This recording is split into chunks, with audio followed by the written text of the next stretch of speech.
多做宣傳啦。過埋另一行即係嗱，假如我哋嗰個咁樣嘅形式會唔會？我上場之後咧，就好多師兄抱住個 B， 係嘛？好麻煩嘅啫，啲嘢我跟仔仔啊，咩辦法？你有幾多嘢啊？大家支持啦，係咪啊？咁我即係今日睇，可以啊？咁咪同解國家嘅。但係呢個咧就我又睇，佢肯應承我先咧。都教唔係都教我。係啊。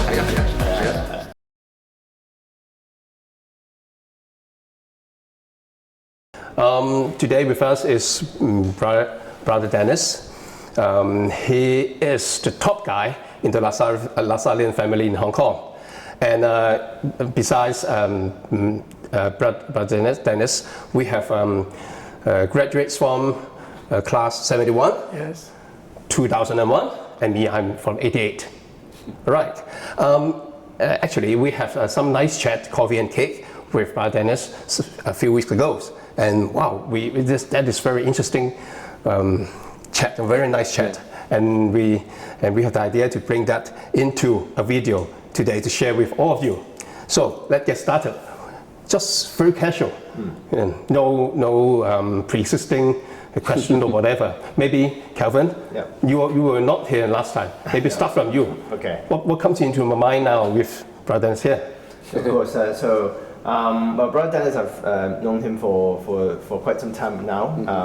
Especially, we got more connected in the past year because it's the 150th anniversary of the Lasallian Brothers coming to Hong Kong. And I've been collaborating and helping actually Brother Dennis with some activities, for example, community service, the health check programs. We have had 2 already, and we're going to have the 3rd one soon in May for the 1st in Taiwan. The previous 2 actually in New Territories and in Kowloon. So it covers the whole of Hong Kong, and then then we also have the mural painting at the Brothers' house next to the Lasallian Youth Centre, which, to be honest, before Brother Dennis came, I have barely been there to the centre, and I think it's a very nice project for all the Lasallian schools to get together. So for me, I graduated from LaSalle Primary and also LaSalle College, but these 2 years, and actually since my days as an OBA president, it actually broadened my horizon, my vision. That there are actually 8 schools in Hong Kong, and now under the leadership of Brother Dennis, I'm more than happy to help and know more about the Lasallian spirits and the Lasallian mission, etc. Are you sure you're recording already? Yeah, I'm okay, recording. good. All right. And they are recording too. Okay, good. Here as well. All right. Okay, good. And last time we touched on a very interesting topic. How come you become a brother? Okay. All right. Yeah. I haven't shared this with Calvin, but very important for the brother, for the young man, is to have models, people you look up to. So I don't know. You maybe have become a doctor because of some people who are above you, older than you, that you look up to. When I was younger, I wanted to be many things: a pilot, an astronaut, a sort of like biologist in some way. I like that. But particularly during my primary years, I was thinking of becoming a pilot until even a little bit of the high school years, my secondary years. So that's why I applied for engineering when I was going into the university. While doing that, though, in my secondary life, I met the brothers, and most of them were my teachers, mostly in religion classes, and some would be in science classes, because brothers were experts in many other things. I was in a school in the Philippines, in the central Philippines, and the brothers there were almost like you might have experienced during your time, that they were like friends. They were available anytime. They were good men. Actually, sometimes they're much better persons than some teachers. I mean, you can go closer to them. They love to be with young people. Some teachers won't go near like students because they have they no boundaries and that stuff. But brothers, while respecting boundaries, they're more friendlier. I think they were friendlier. And during my secondary years, I gotten to know them, and they actually helped me become a leader. They helped me see, they brought us out to outreach programs. Sometimes not even in a regular class, but during our time, there was no such thing as too strict on everything should be within the class. But brothers brought us out anytime, would bring us to the poor, and not part of our class. It's very casual. And then I would also sometimes see them give retreats to young people and to adults. That's the reason why these brothers became my model of what it means to be of service to others.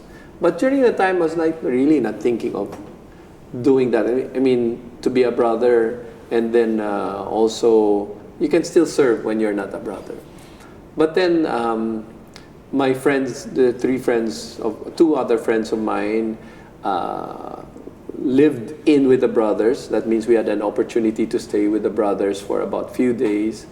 And after, that was my last year in high school. After that, maybe 3 months before my graduation, I said, I think we should join the brothers. We all decided to join the brothers. And then, that means we will have a formal program. Once we joined that formal program, we all went to our different schools for university. I went to Manila, and they stayed in Central Philippines to study. And the next step of becoming a brother was to join the postulancy. So that's my and every time I look at it, it's like, if I mean, the words have always been God's hand leading you to something. Yes. So yeah, right. So yes. So that would be just the first part of it. So there are many ways that God would lead me. But if to make the long story short, the first experience of like, it's like God leading you. Maybe this is the way. Because if I also didn't study in Manila, I would have not joined the brothers also. You know why? Because if I could not afford to study in Manila. Our family, we're not rich. Yes. So but then I was surprised. I don't know. I didn't even think that I took the exam, but I passed the national exam, which I forget I actually took. And the national exam for what they call it, National State Scholarship. Okay. Okay. I was the only one that passed in our school. Oh. So I was not the number one student. I was in the honor student, but I was not number one. I passed that, and one of them was that you can study in any school in the Philippines, and you can. That means I can study in De La Salle University. Oh, I can study there. Okay. So my mom and we went to De La Salle University, and the first thing they told me was, I went to the admissions office, and they told me, we're sorry, your course is not part of the scholarship. You cannot apply. You cannot study here. So what do I do? Like, I can't afford that course. It was engineering because I wanted still to think of being a pilot. And then that part, which is kind of strange too, they said, can I take a biology? I said, no, you cannot, because actually biology is always full. Many people want to become a doctor, so that's full. Where do I transfer? So okay, what's available? Math for you. I mean, I know math, but I never thought math was even more difficult in the university. So I took it. I was part of that class, and lo and behold, even in that class, which is kind of weird, another man from another school